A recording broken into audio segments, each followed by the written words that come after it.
السلام علیکم ورحمۃ اللہ وبرکاتہ۔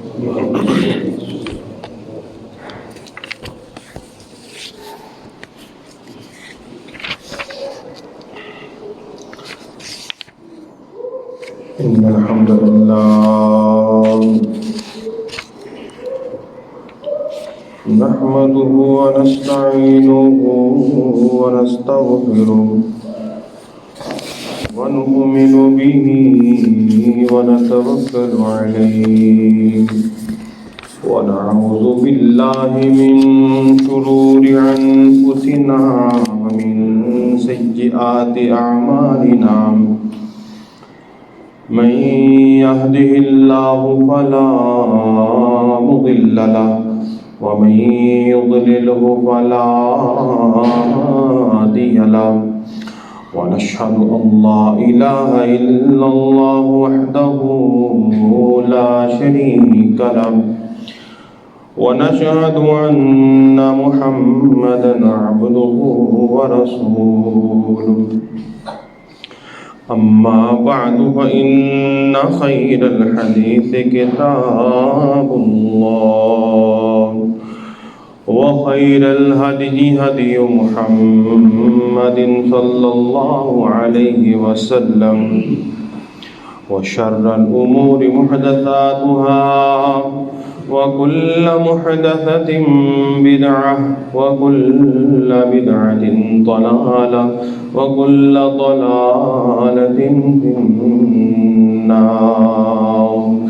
اللهم صل على محمد وعلى آل محمد كما صليت على إبراهيم وعلى آل إبراهيم إنك حميد مجيد۔ اللهم بارك على محمد وعلى آل محمد كما باركت على إبراهيم وعلى آل إبراهيم إنك حميد مجيد۔ سبحانك لا علم لنا إلا ما علمتنا إنك أنت العليم الحكيم۔ رب اشرح لي صدري ويسر لي أمري واحلل عقدة من لساني يفقهوا قولي۔ رب زدني علما رب زدني علما رب زدني علما۔ سبحانك لا علم لنا إلا ما علمتنا إنك أنت العليم الحكيم۔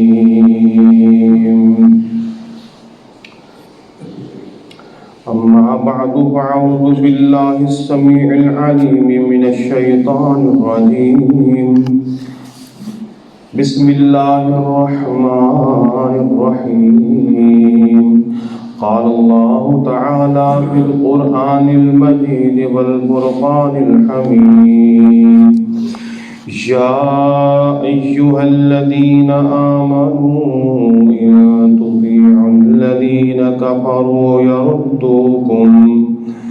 يردوكم على أعقابكم فتنقلبوا خاسرين۔ قال الله تعالى في المقام الآخر: إنما يفتري الكذب الذين لا يؤمنون بآيات الله أولئك هم الكاذبون۔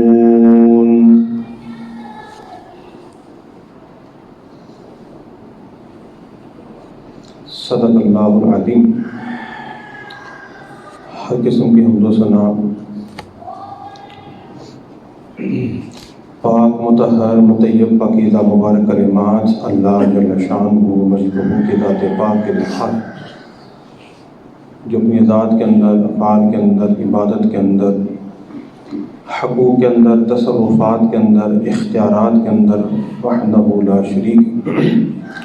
درود و سلام و قائد و جہان پیغمبر کون مکان سید المرسلین خاتم النبیین قائد اعظم رہبر اعظم مرشد اعظم احمد مجتبی حضرت محمد مصطفیٰ صلی اللہ علیہ وسلم کی ذات اعلی مطہر کے لیے اللہ بشبہ رحمتیں برکت نازل فرمائے۔ صحابہ کرام، اہل بیت اعظام، تابعین، تبع تابعین، ائمہ کرام، محدثین نظام، اولیاء الرحمن۔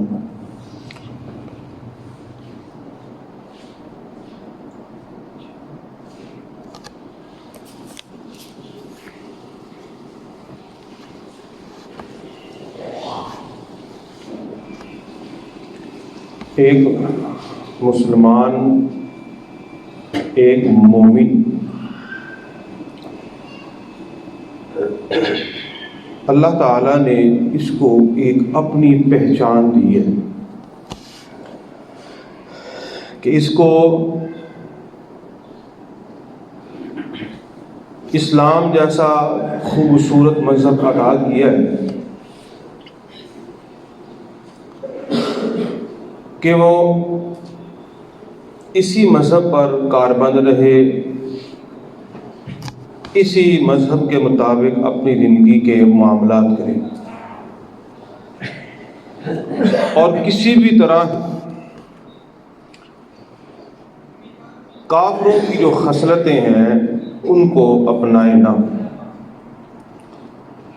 بلکہ ان کے حوالے سے وَلْيَجِدُوا فِيكُمْ غِلْظَةً، کافروں کے حوالے سے تمہارے اندر کسی قسم کی کوئی ہمدردی ایسی نہیں ہونی چاہیے کہ جس سے اسلام کو نقصان پہنچے، کیونکہ اللہ تعالیٰ نے ایک مومن کا، اہل ایمان کا وصف جو بیان کیا ہے، خاص طور پر صحابہ کرام کا، اللہ نے فرمایا ہے اشداء علی الکفار رحماء بینہم، کہ وہ کافروں پر سخت ہیں اور اپنوں کے معاملے میں بڑے نرم ہیں۔ تو مسلمان کو مسلمان بننا چاہیے، اس کو مسلمان ہونے پر فخر ہونا چاہیے، وہ اس رحمت پر، اللہ کے فضل پر، اپنی اس شناخت پر اس کو مان ہونا چاہیے، بڑا غرور ہونا چاہیے کہ وہ مسلمان ہے۔ قُلْ بِفَضْلِ اللَّهِ وَبِرَحْمَتِهِ فَبِذَلِكَ فَلْيَفْرَحُوا، اللہ فرماتے ہیں جو اللہ کا فضل ہے نا، اللہ کی رحمت، یہ جو اسلام، دین، قرآن، یہ اللہ کا فضل، اللہ کی رحمت ہے، یہ تمہیں مل گیا ہے، تمہیں تو خوش ہونا چاہیے۔ لیکن مسئلہ یہ ہے، ہم کافروں کو خوش کرنے کے چکر میں ہیں، ہم کافروں کی نقالی کرنے کی راہ پہ ہیں، ہم نے ٹھیکہ لیا ہوا ہے ہر وہ کام کرنا ہے جو یہودوں نصارہ نے کام کیا ہوا ہے۔ اللہ نے قرآن مجید میں یہاں تک ارشاد فرما دیا ہوا ہے وَلَن تَرْضَىٰ عَنْكَ الْيَهُودُ وَلَا النَّصَارَىٰ حَتَّىٰ تَتَّبِعَ مِلَّتَهُمْ، تم یہود و نصارہ کو خوش کر ہی نہیں سکتے، وہ تم سے خوش ہی نہیں ہو سکتے۔ ایک چیز ہے جو ان کو بڑی خوشی دلا سکتی ہے، وہ یہ ہے کہ تم بھی یہودی ہو جاؤ یا عیسائی ہو جاؤ، مسلمان بن کے کام ان جیسے کرنے اور یہ سمجھنا کہ وہ ہم سے راضی ہوں گے، ایسا نہیں ہے۔ اللہ فرماتے ہیں یہودی بنو گے تب راضی ہوں گے، عیسائی بنو گے تب راضی ہوں گے۔ تو مسلمانوں کی اپنی ایک شناخت ہے، اپنا ایک آئیڈینٹی ہے، بلکہ اللہ تعالیٰ نے قرآن مجید میں ارشاد فرمایا یا ایھا الذین آمنوا ان تطیعوا الذین کفروا یردوکم علی اعقابکم، اے اہل ایمان اگر تم نے کافروں کی اطاعت کی کافروں کے رستوں پر چلے، سبیل المومنین کو چھوڑا اور کافروں کے بتلائے ہوئے رستے پر چلے، تو ان کا صرف ایک ہی ٹارگٹ ہے بس، کہ تمہیں تمہارے دین سے نکال کر یا تو عیسائی بنا دے یا تو یہودی بنا دے. یہ ہے ان کا ٹارگٹ. اور ہم نے اس دعوت کو بڑی جلدی قبول کیا ہے. ہم نے ان کے معاملات، ان کی رسومات، ان کے طرز معاشرت، طرز فکر، اس کو اپنا کر بھی ہم نے سمجھا ہے کہ میں مسلمان ہوں. وضع میں تم ہو نصارہ تو تمدن میں ہنود، یہ مسلمان ہیں جنہیں دیکھ کر شرمائی ہو. اب معاملہ تو ان سے بھی آگے بڑھ چکا ہوا ہے.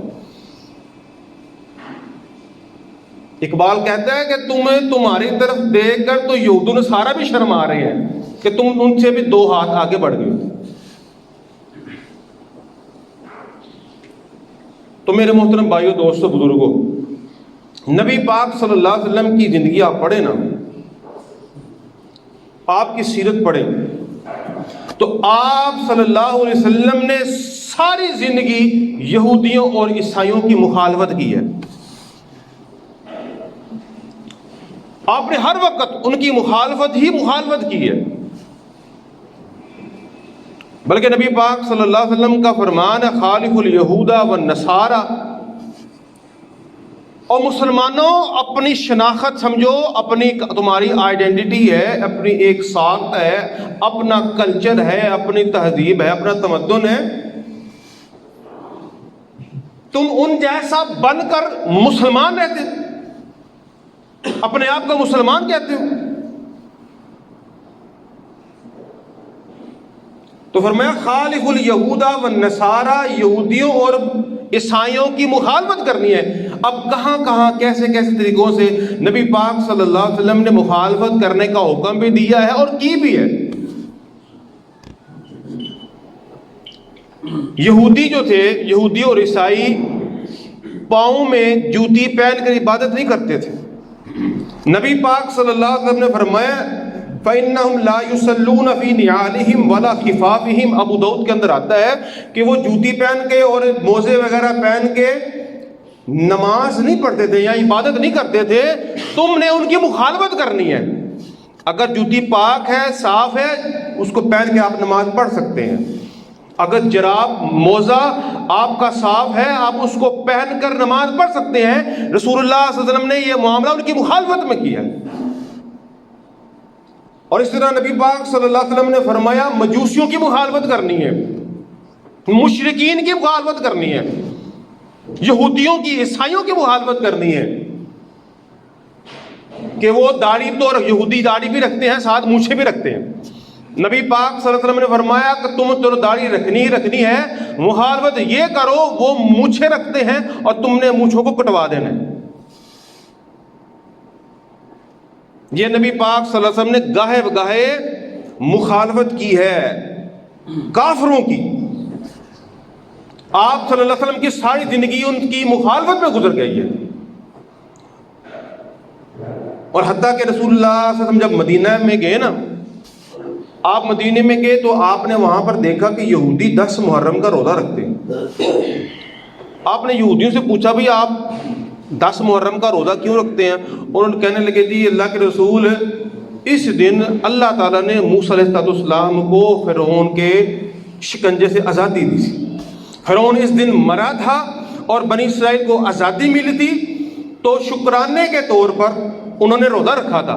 تو ہم اسی نسل سے آج تک روزہ رکھتے آ رہے ہیں. تو نبی پاک صلی اللہ علیہ وسلم نے فرمایا موسیٰ تو ہمارے بھائی ہیں.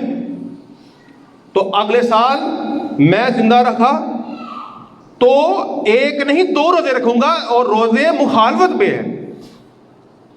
بعض محدثین یا شارحین ان کا کہنا ہے کہ نبی اسلام نے صرف 9 محرم کا کہا تھا. یہ تھوڑا سا اختلاف ہے.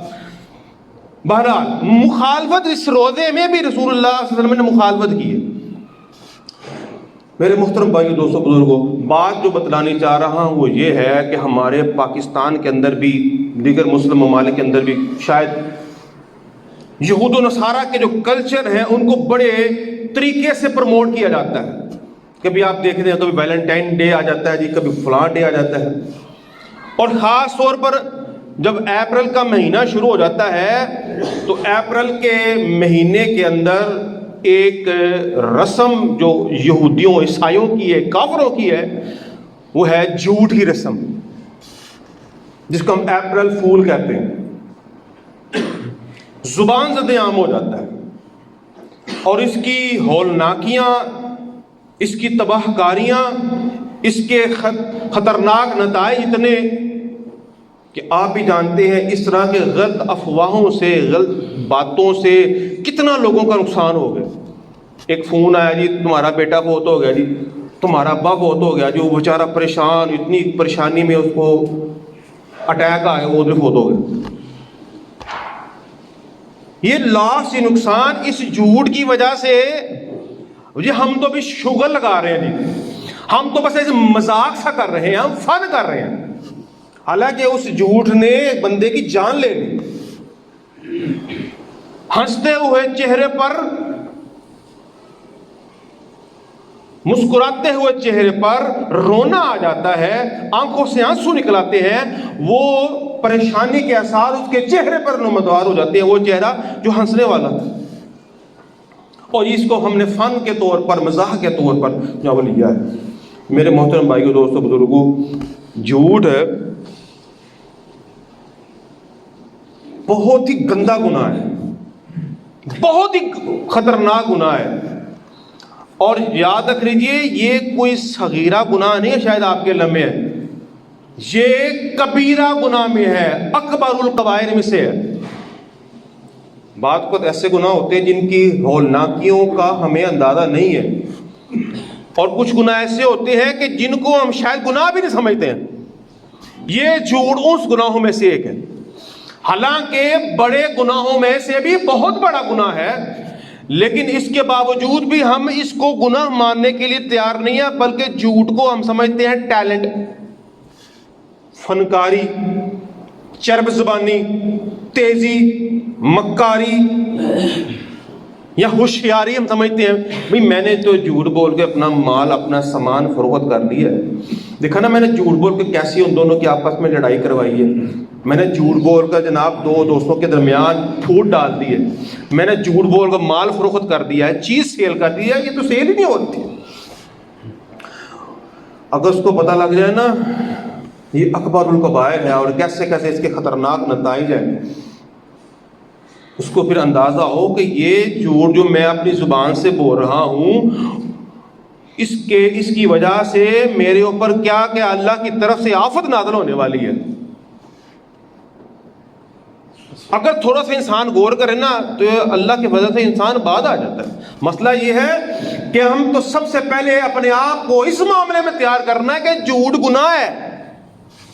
ہم نے تو جھوٹ کو گناہ ماننا بھی چھوڑ دیا ہوا. کئی گناہ ایسے ہیں جیسے چغلی ہے، غیبت ہے، ہم اس کو گناہ نہیں سمجھتے. بھی یہ تو بات تو میں اس کے منہ پر بھی کر سکتا ہوں، یہ کون سی ایسی بات ہے بھئی؟ یہ تو پھر غیبت و چغلی کیا ہوتے ہیں؟ کسی کی عدم موجودگی میں اس کی برائی کرنا.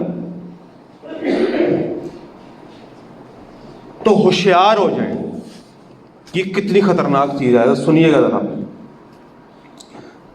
یاد رکھ لیجیے یہ جو جھوٹ ہے نا، یہ انسان کے ایمان کے منافی ہے. جو ایماندار ہے نا، ایمان والا ہے، اس کے لیے شایع نہیں ہے، اس کے لیے زیبا نہیں دیتا کہ وہ اپنی زبان سے جھوٹ بولتا ہو. یعنی اللہ کی آیات پر بھی یقین رکھتا ہو اور جھوٹ بھی بولتا ہو، قرآن پر یقین رکھتا ہو پھر بھی جھوٹ بولتا ہو، حدیثوں پر یقین رکھتا ہو پھر بھی جھوٹ بولتا ہے.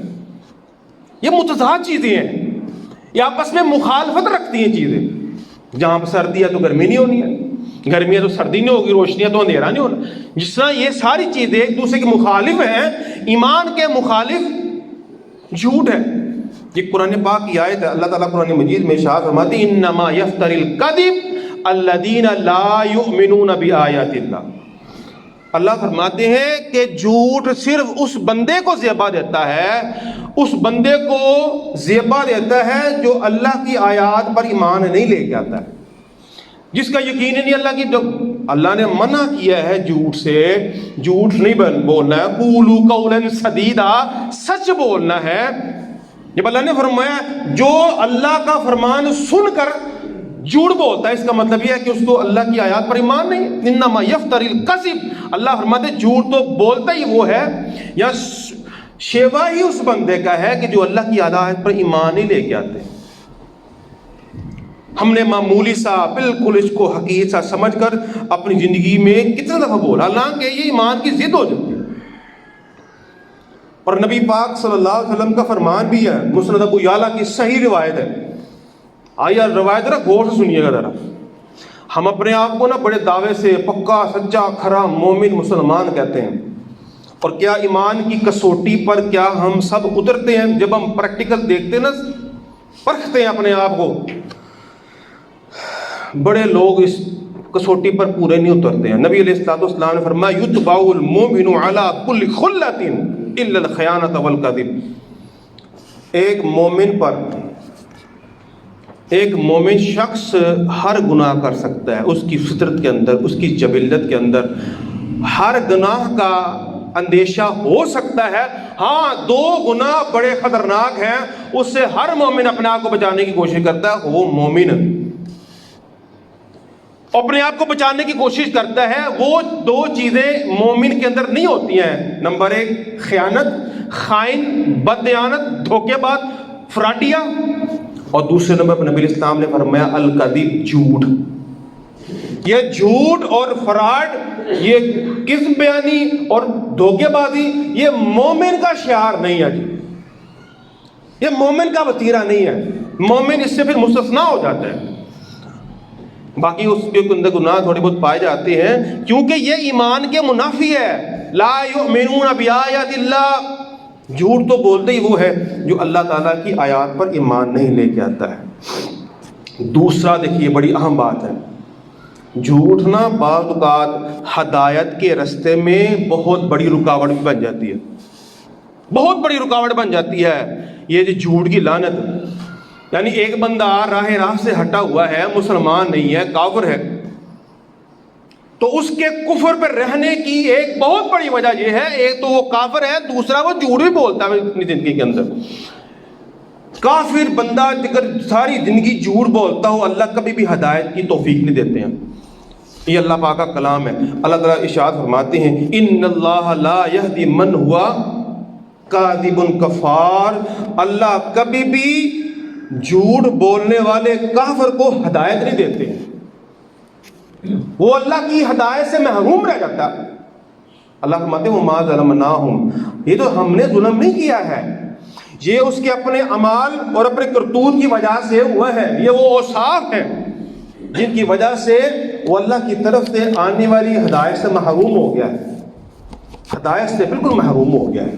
وہ ہدایت جو قرآن کی شکل میں ہے، حدیث کی شکل میں، اسلام کی شکل میں ہے، اتنی بڑی نعمت سے محروم ہو جانے والا، اور ایک مومن بندہ اور ایک مسلمان بندہ ہو اور اگر جھوٹ بولے، کیا اس کو بھی ہدایت مل سکتی ہے؟ کیا وہ جھوٹ کو چھوڑنے کے لیے تیار ہو جائے گا؟ جو جھوٹ پہ جھوٹ، جھوٹ پہ جھوٹ، جھوٹ پہ جھوٹ بولتا جائے گا، بولتا جائے گا، بولتا جائے گا، حتی یکتب عند اللہ کذاب، اللہ پھر ایسے بندے کو پکا جھوٹا بنا دیتے ہیں کہ بندہ ہی جھوٹا ہے۔ جھوٹے بندے کو پھر کیسی ہدایت مل سکتی ہے؟ وہ کس طرح پھر اپنے جھوٹ کو چھوڑ سکتا ہے جس بات کو ماننے کے لیے تیار ہی نہیں ہے کہ میں جھوٹ بول رہا ہوں؟ وہ سمجھتا ہے کہ یہ میرے پاس ایک آلہ ہے دنیا میں زندگی گزارنے کا، اگر میں جھوٹ نہ بولوں تو میں تو بھوکا مر جاؤں گا۔ بھائی میری ریڑھی پر میرا سامان ہی بکنا ہے، میری دکان پہ سامان نہیں بکے گا کہ میں جھوٹ، یہ تو میرا ٹیلنٹ ہے کہ لوگ میری بات مان کر مجھ سے سودا لے لیتے ہیں۔ یہ نہیں دیکھتا بعد میں تجھے گالیاں کتنی نکالتے ہوں گے، تیرے حق میں بد دعائیں کتنی کرتے ہوں گے۔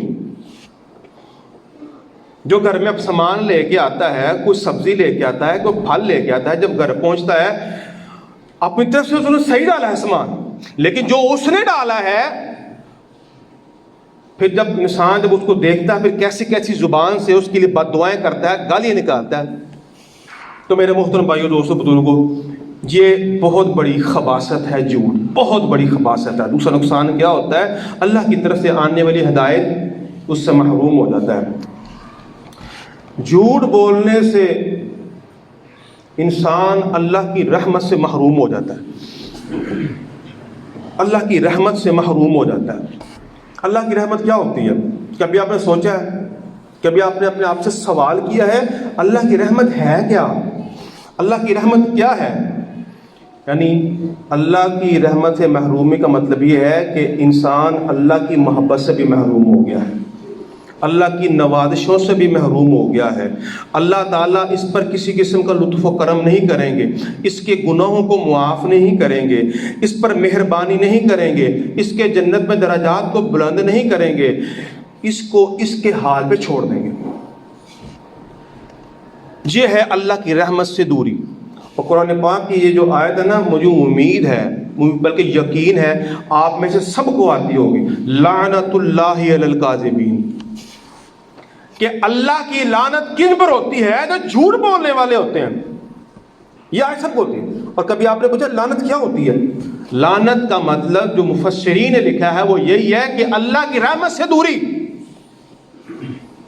اللہ بھی کبھی اس بندے کے حال پر رحم نہیں کرتا ہے، یہ ہاتھ اٹھاتا ہے دعا کے لیے، اللہ ایسے بندے کی دعا کو بھی قبول نہیں کرتے، اللہ اس کو اس کے حال اس کے اوپر سپرد کر دیتے ہیں، اللہ کسی معاملے میں اس کی ہیلپ نہیں کرتے۔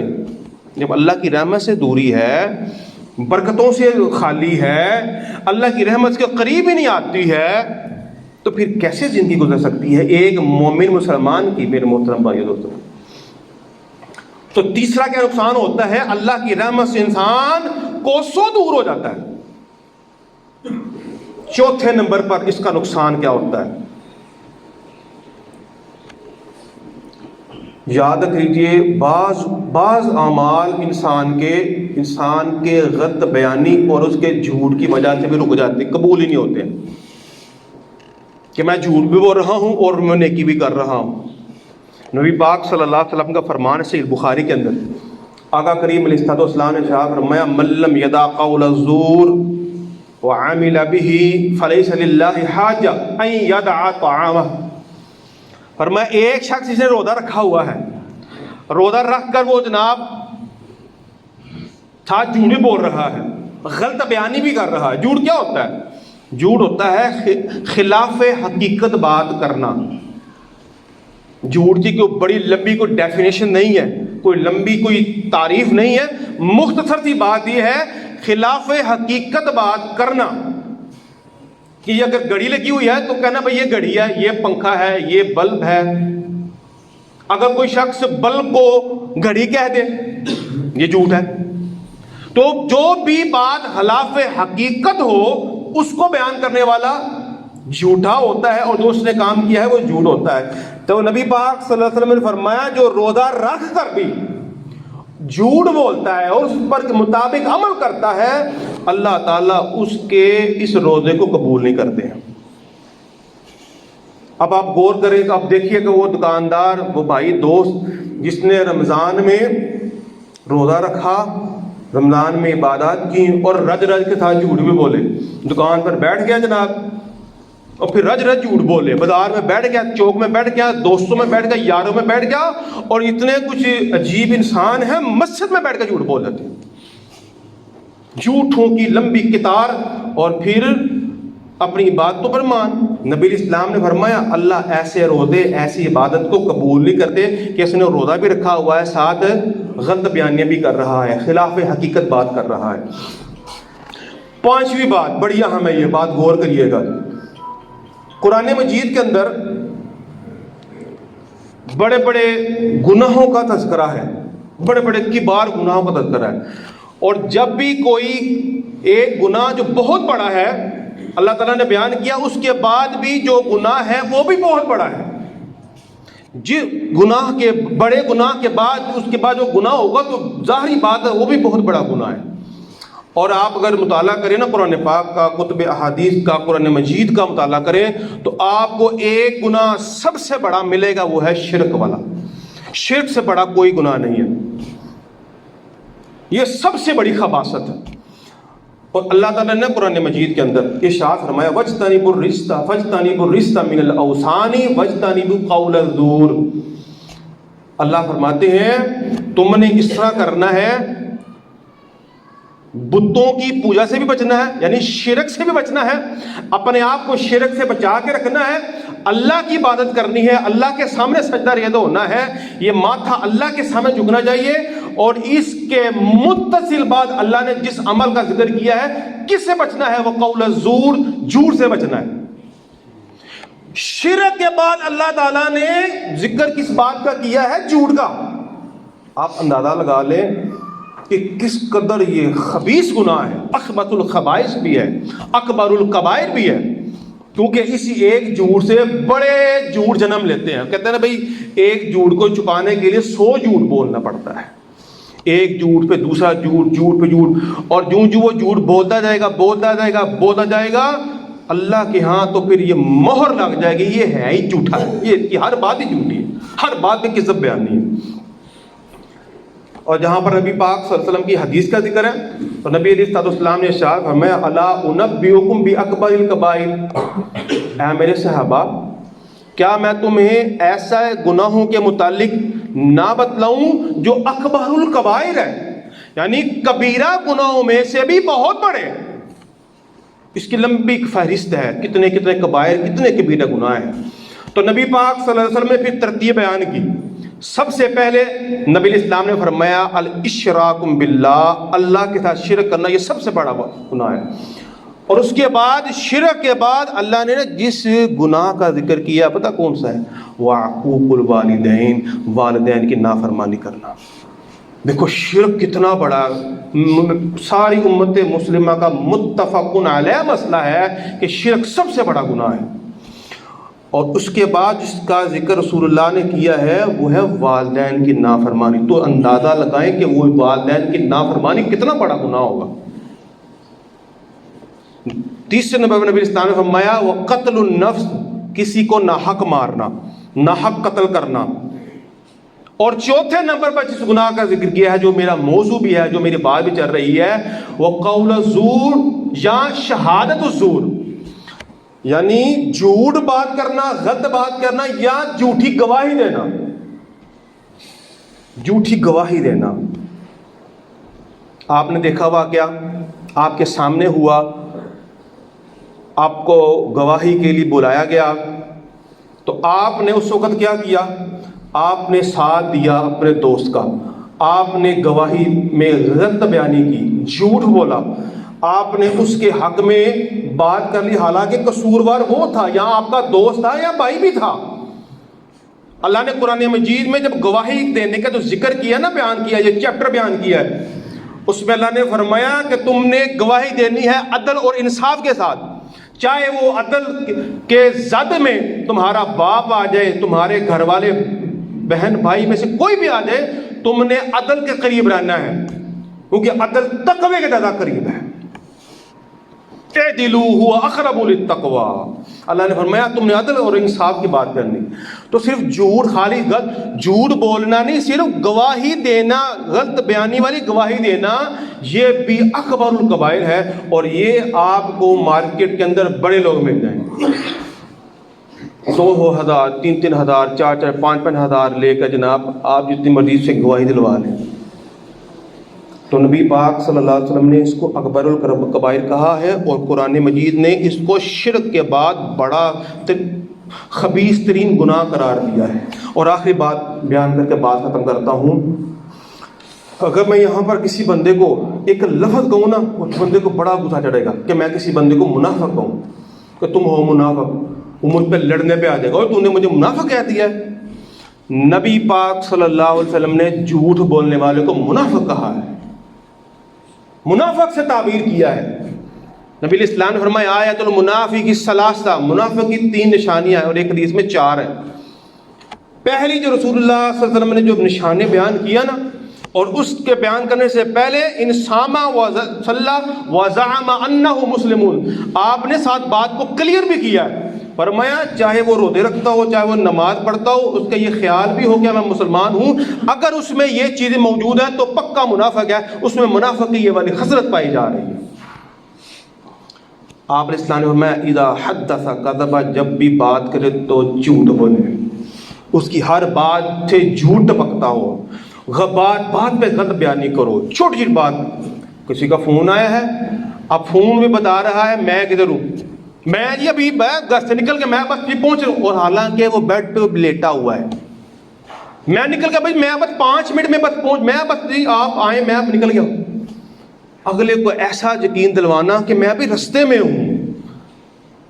یہ جھوٹ تو اتنا اللہ کی قسم عام ہے، اتنا عام ہے، اتنا عام ہے. فون کرتا ہے کتنے لوگ، میں تمہارا یہاں پر کھڑے ہو 10 منٹ سے میں یہاں کھڑا ہوں تمہارا انتظار کر رہا ہوں. وہ اگلا بندہ کہتا ہے میں تو 20 منٹ سے کھڑا ہوں یہاں پہ. وہ یہ کہتا چلو ٹھیک ہے تم 10 منٹ کھڑے ہو میں بھی آتا ہوں.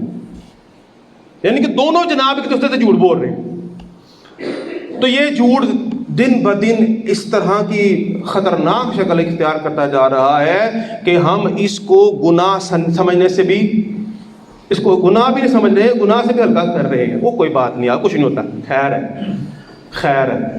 تو میرے محترم بھائی دوستوں بزرگوں، اس کی جو ہولناکیاں، اس کی ایک بڑی لمبی تفصیل ہے کہ یہ جھوٹ کیا ہے. تو اپریل فول سے بات شروع ہوئی تھی، وہ یہی تھی کہ اس دن سب سے جو گندی حرکت یہ ہوتی ہے کہ جھوٹ بولا جاتا ہے، اور اس کی ہولناکیاں، اس کی خطرناک نتائج اور وعیدوں سے ہم بالکل بے خوف ہیں اور بے ڈر پھر رہے ہیں. حالانکہ یہ لعنت والا کام ہے، اللہ کی رحمت سے دوری بھی ہے، اعمال کی قبولیت میں رکاوٹ بھی ہے، اور اس کا تعلق اللہ تعالیٰ نے جس گناہ سے کیا ہے، جس گناہ کے ساتھ اس کو ذکر کیا ہے، وہ شرک ہے.